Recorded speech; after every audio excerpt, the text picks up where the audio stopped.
Alors, je vous retrouve pour une vidéo qui sera spécifique sur les liens d'âme, parcours d'éveil alchimique via la relation à une autre personne. Donc, ce que je voulais vous transmettre aujourd'hui, ce sont des énergies que j'ai depuis à peu près 2 mois et qui sont celles-ci. Depuis le mois de mai, on sent une accélération dans la matière sur nos chemins de vie personnels et qui vont avoir bien sûr un impact du coup sur l'avancement dans les liens d'âme. Quand vous êtes en connexion avec votre flamme jumelle, une âme sœur sacrée, on sent bien qu'on avance par la mission de vie. C'est le fait de se trouver soi, d'être en alignement avec soi, avec la place que l'on incarne, que ce soit au niveau professionnel, dans notre vie familiale, dans notre vie relationnelle, mais surtout au niveau pro, avec cette notion de qui suis-je, pourquoi je suis là, qu'est-ce qui m'anime, qu'est-ce qui me avive, qu'est-ce qui ravive mon feu intérieur, qu'est-ce qui fait que j'ai envie d'être ici et d'incarner.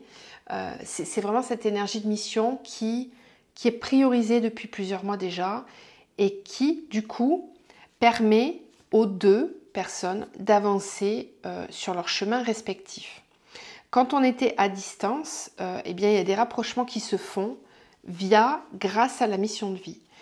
Plus on est soi sur son chemin, plus on va être en complétude, vibrer haut, se sentir bien, se sentir à sa place, être en complétude intérieure, et bien plus l'autre va revenir aussi sur son chemin à lui et, si c'est juste, sur le chemin commun, bien sûr. Donc il y a des réunions, des retrouvailles qui se font depuis le mois de mai, depuis même avril, des choses qui ont beaucoup bougé sur les parcours et qui sont en train de s'amplifier. Alors, avec des discordances parfois, des micro-éloignements, puis des retours. On est dans l'ajustement ici, on est dans l'ajustement de l'alignement à soi. Ça fait déjà plusieurs fois que je vous en parle et c'est vrai qu'on y travaille. L'alignement, la complétude, c'est pas quelque chose qui descend comme ça d'un coup du ciel. Parfois ça peut, par exemple lors des portails, on peut avoir une énergie très forte de complétude qui arrive et puis derrière on va avoir plusieurs jours d'intégration, donc ça fluctue, ça part, ça revient, ça part. C'est normal, c'est tout à fait normal puisqu'on est en train de réencoder nos énergies intérieures et que tout ça prend du temps, qu'il faut être patient, qu'il faut être bienveillant envers soi-même aussi, envers son corps. Le corps physique souffre beaucoup, il est fatigué, vous pouvez avoir des prises de poids ou au contraire des pertes d'appétit, des nausées. Le 3e œil et le coronal travaillent fortement, intensément ces derniers temps. Donc laissez le temps au corps d'intégrer tout ça. Donc on va aller voir là aujourd'hui. J'avais envie de regarder un petit peu les énergies actuelles là. Alors vous le savez, je ne ferai plus de guidance astro. J'ai tenté pour le mois de juillet la micro-formule avec 3 vidéos, mais ça ne vibre vraiment plus pour moi. Donc je suis navrée pour toutes les personnes qui me suivent uniquement pour les guidances astro. Eh bien, il va falloir changer de chaîne parce que je n'en ferai plus. Voilà. Je vais continuer bien évidemment les guidances en ligne sur la chaîne, mais plus du tout sous format astro. Il y aura du coup beaucoup plus de vidéos régulièrement où je vais venir délivrer des messages ponctuels avec les cartes ou sans les cartes, peu importe, mais transcrire vraiment beaucoup plus quotidiennement et régulièrement des énergies. Voilà, ce sera ma nouvelle façon de travailler, pas seulement en lien avec les énergies lunaires et des portails, ce sera vraiment de façon beaucoup plus régulière et en fonction des messages qu'on m'envoie et des ressentis que j'ai sur le moment. Donc moi j'ai envie de voir les énergies au niveau des liens d'âme. Donc on va commencer avec celui-là. Est-ce qu'on peut m'envoyer, s'il vous plaît, des infos que j'aurai à transmettre pour toute personne qui chemine vers l'éveil via une connexion d'âme, une relation alchimique avec une autre personne? Est-ce que je peux avoir des infos? Est-ce qu'on a des messages à leur transmettre?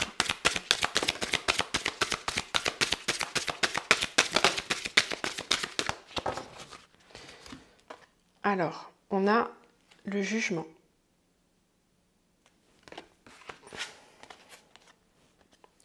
L'humanité.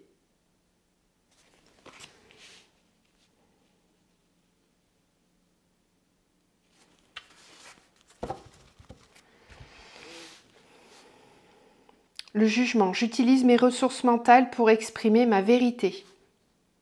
L'humanité. J'appartiens à plus vaste que moi. L'humanité est ma famille. Et oui, ce qui compte et ce qui prime en ce moment sur les liens d'âme et sur les chemins d'éveil, c'est pas tant le couple, c'est vraiment cette notion de sentir que l'on appartient à plus grand que soi et qu'il faut apprendre à sortir du moi, du je, pour aller vers je suis. Je suis, j'incarne. Je suis, j'incarne et on me permet d'incarner cette puissance énergétique, cette lumière énergétique qui va pouvoir servir à plus grand que moi. Donc là, on nous parle vraiment de la mission de vie commune et de la mission de vie de flamme jumelle ou d'âme sœur sacrée quand on est dans ces liens-là. Je le rappelle, ce n'est pas une simple histoire d'amour, cette relation-là, c'est vraiment un lien très particulier qui va vous amener à transcender tout ce qu'il y a à transcender intérieurement au niveau des blessures, des karmas, mais le but réel, c'est vraiment d'incarner votre mission de vie. C'est pas forcément d'incarner le couple dans la matière. Ça, c'est vraiment la cerise sur le gâteau, comme on dit. C'est pas ça, c'est possible et c'est voulu uniquement quand les deux sont suffisamment alignés et en complétude pour ne pas ternir leurs lumières respectives. Tant que ces lumières-là ne sont pas suffisamment puissantes d'un côté comme de l'autre, eh bien, elles ne peuvent pas fusionner dans la matière, c'est tout à fait normal et la source ne le permettra pas de toute façon puisque la priorité sera vraiment d'incarner sa lumière à soi pour soi et la rayonner aux autres. Et ensuite, si c'est viable, oui, il y a réunion et fusion. Mais la priorité, c'est la fusion intérieure, la communion intérieure qui permet ce réveil alchimique de l'âme et du soi supérieur, de l'esprit, pour pouvoir l'incarner dans la matière et transmettre ensuite, rayonner aux autres. C'est ça la priorité du lien. C'est ça la priorité de tous les parcours d'éveil, que vous soyez en lien flamme jumelle ou pas. La priorité, c'est vraiment le fait de rayonner sa lumière, de l'incarner quotidiennement dans sa vie de tous les jours, de façon très simple, de façon très, très pure. Être éveillé, ce n'est pas simplement, enfin ce n'est pas uniquement ou comment dire, être éveillé, ce n'est pas prier du matin au soir, faire les cartes, être thérapeute, vouloir sauver la Terre et l'humanité, c'est pas ça, c'est avant tout incarner soi, la lumière, de façon très humble et très pure, et très simple. Vivre en conscience, être conscient de l'impact que l'on a sur cette planète, être conscient de comment je me nourris, de comment je communique avec les autres, de l'impact que j'ai moi dans cet univers et dans cette vie. Voilà. Être éveillé, c'est tout simplement ça. Ça ne va pas plus loin que ça. C'est être pleinement connecté à ses intuitions, à ses ressentis, à ce que l'univers nous apporte autour et en faire bénéficier les autres. Oui, ça ne va pas plus loin que ça. Donc là, on est dans une énergie actuellement où on va utiliser toutes ces compréhensions, toutes ces ressources mentales pour exprimer ces vérités-là et les transmettre autour de soi. Donc il y a une idée de connecter à sa famille d'âme ici. Moi, je pense qu'ici, dans ces relations-là, on est vraiment en train de s'ouvrir actuellement. À l'extérieur, on est en train d'ouvrir à d'autres champs des possibles. Je ne parle pas, encore une fois, je ne parle pas de couple. Hein. Je parle vraiment de l'aspect relationnel où on s'ouvre professionnellement, amicalement, à d'autres champs des possibles.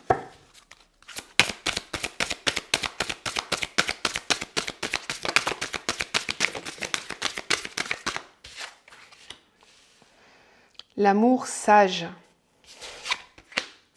La sensibilité avec la lune. Et on retrouve le chiffre 9. Ce chiffre 9, je l'ai beaucoup en tête depuis plusieurs jours. Il est sorti sur la vidéo de la pleine lune et il ressort là encore. On est vraiment dans des vibrations de fin de cycle avec le 9. Et là, on a la création. Saturne, Vénus. Avec l'amour sage. J'accepte avec sagesse les remises en question affectives de ma vie. La sensibilité. J'exprime la sensibilité et la douceur de la mère créatrice. Et là, on nous reparle de la création. Je fais œuvre de création grâce à l'union de mon esprit et de ma sensibilité.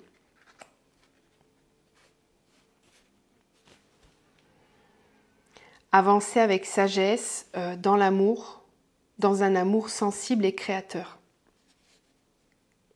On accepte avec sagesse les remises en question de notre vie affective. C'est ce que je vous disais tout à l'heure. Quand c'est pas aligné avec le jumeau ou avec l'autre, la priorité, c'est le retour à soi, c'est la créativité exponentielle. Le couple n'est possible que si la créativité n'est pas mise à mal. Voilà les énergies que l'on ressent actuellement. C'est pour ça qu'on est poussé parfois à faire des choix, à laisser de côté la relation pour pouvoir mettre en exergue la créativité, la sensibilité et la connexion au grand tout, la connexion à la famille d'âme. Il faut vraiment que tout ça soit aligné. Si ce n'est pas aligné, alors on va avancer en sagesse. On n'est pas dans le déni ou dans la fuite de quoi que ce soit, mais on est dans la priorisation. Priorisation de soi, priorisation de sa créativité et de sa mission de vie. Ok. Alors, concrètement, dans la matière, ça donne quoi comme énergie là pour le couple sacré? Ça donne quoi comme énergie là concrètement?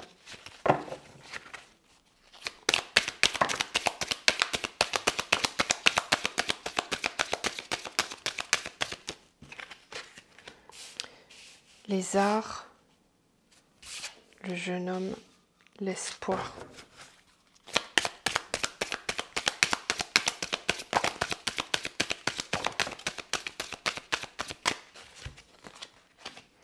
Le commerce, le monde végétal. Les arts, le message, le jeune homme, le conquérant.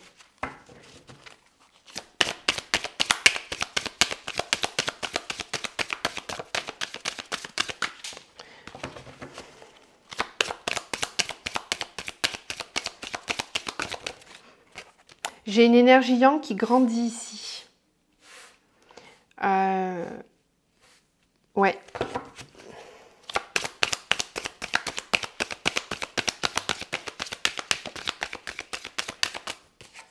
Le guide, le commerce, c'est ça. On est guidé pour incarner la mission de vie là.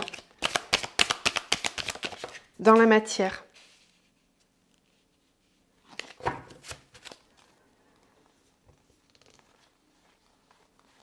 Ouais, l'âme sœur, le premier pas, les changements. Ok. Il y a des choses qui vont bouger là, qui vont bouger très fort. Vraiment toujours en lien avec cette mission de vie commune, avec cette mission de vie qu'on incarne dans la matière. Il y a des nouvelles compréhensions, il y a des nouvelles envies, des idées, de la créativité. On va avoir pas mal de communication autour de tout ça.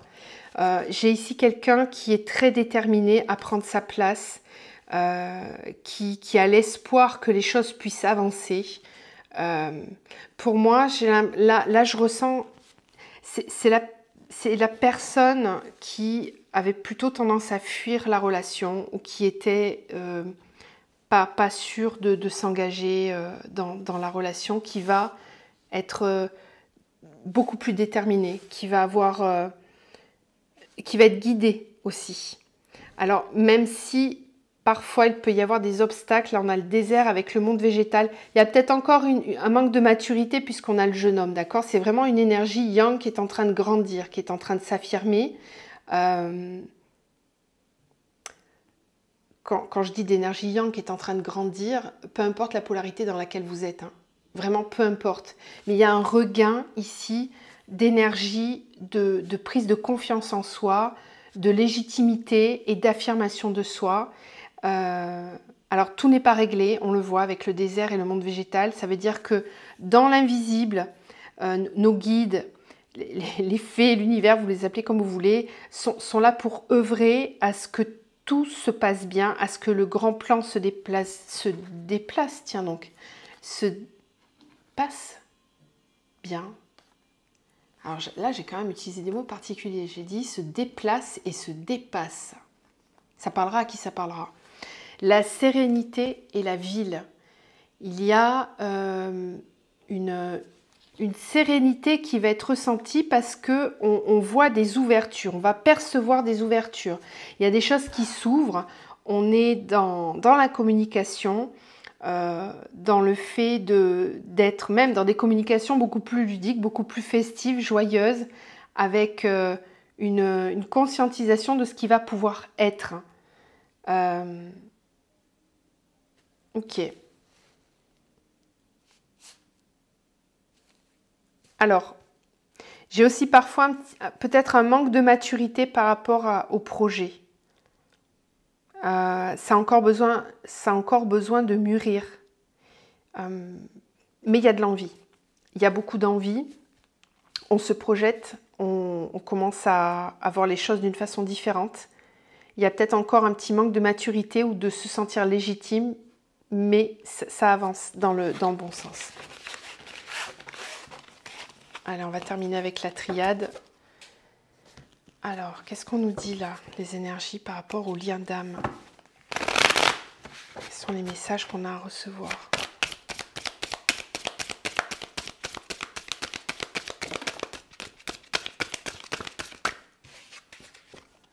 Réussite, sagesse. Encore une fois, on nous parle de sagesse. Message.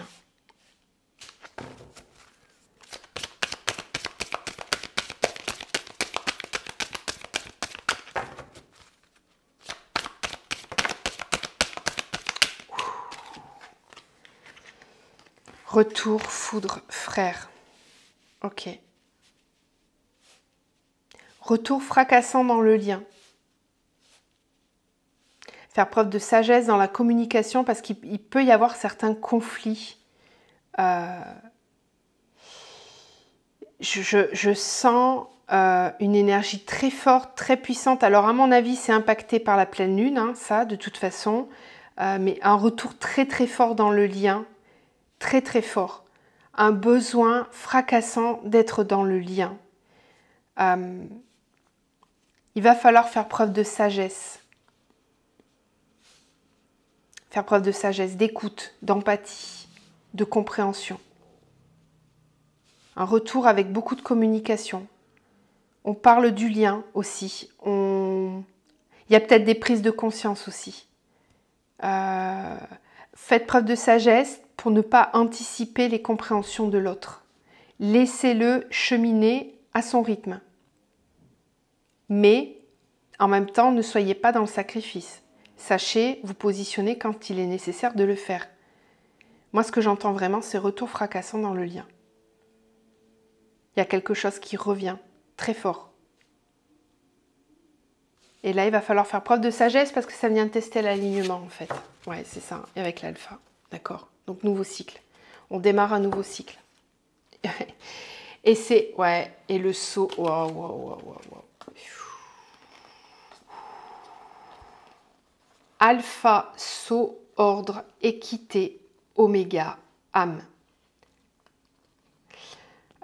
Moi, ce que j'entends là, c'est il n'est plus question de s'amuser, maintenant il est question d'incarner vraiment la pleine puissance du lien dans la matière. Et ça doit servir la mission de vie. C'est ça qui est important. Il est temps vraiment d'incarner, il est temps de sortir de l'illusion que cette relation est une relation amoureuse. Ce n'est pas la priorité. La priorité, c'est d'incarner son énergie de flamme jumelle, cette énergie de transformation pour soi, pour les autres, de rayonner cette puissance autour de soi. Et il est temps de démarrer tout ça dans la matière, de clôturer ce qui doit l'être. C'est important pour l'équilibre. Les choses vont bouger fortement, là. Fortement, fortement. Pour le coup, toutes les personnes qui pensaient être dans un lien flamme jumelle et qui ne le sont pas, eh bien, il va y avoir du tri de fait, du gros tri sélectif, parce que là, la priorité, c'est la mission de vie. Mission de vie perso, mission de vie commune. Donc, tous ceux qui n'incarnent pas ça, là, dans les prochaines semaines, les prochains mois, eh bien, il va y avoir du tri de fait au niveau relationnel. Voilà, ça va permettre d'ouvrir les yeux à ceux dont c'est nécessaire de le faire. Prise de conscience ici par rapport à tout ça. Ok. Qu'est-ce que je prends? Ouais, on va terminer avec celui-là. Est-ce qu'on peut avoir un dernier message, s'il vous plaît, pour les liens d'âme?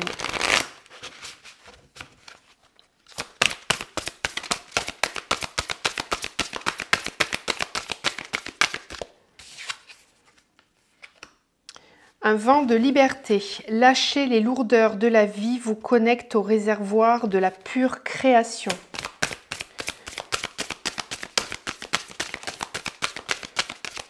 On a le cheval qui est sorti beaucoup en énergie là sur la pleine lune et là on retrouve vraiment ce vent de liberté ici. La pensée créatrice et le nouveau cap, l'alpha. Ok. La pensée créatrice. Vos pensées ont un impact inouï sur votre réalité. Accueillir cette puissance est votre bénédiction. Le nouveau cap. Grâce à toutes les opportunités envoyées par le ciel, un grand renouveau vous est accessible. Ok, donc là, il n'est pas temps de douter, vraiment. Et on a le cerveau magicien aussi en dos de deck. Mettre votre cerveau sur pause libère son incroyable potentiel. Lâchez prise avec le mental, les explications, les analyses. Là, on est vraiment sur quelque chose, un grand renouveau avec une pensée beaucoup plus créatrice qui va amener beaucoup plus de liberté. Je vous dis à plus tard, je reviens bientôt pour de nouveaux messages.